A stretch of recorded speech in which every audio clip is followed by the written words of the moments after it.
Don't ever give up your dreams. Don't stop chasing your dreams. And I hope someday you learn to focus on yourself, not at your surroundings. Because remember, if you keep focusing on your surroundings, it can cause you death. Why?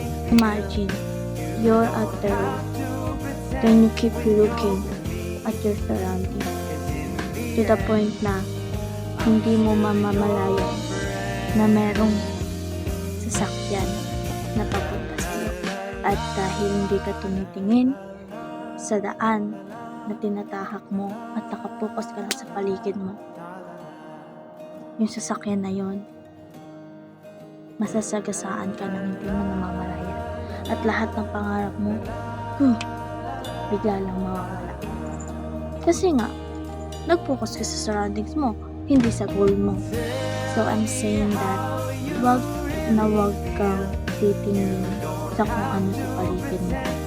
Dahil at the end of the day, it's your turn, not them.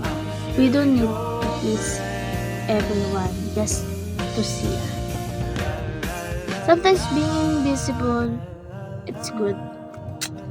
Dahil makakapag-focus ka sa sarili mo. Wala kang maririnig na opinion ng iba.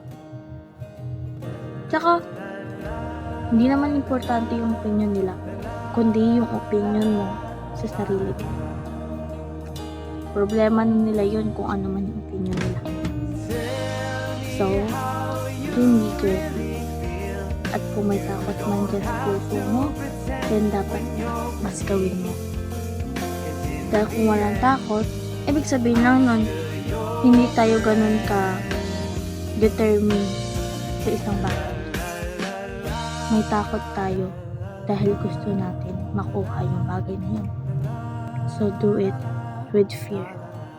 I'm rooting for you.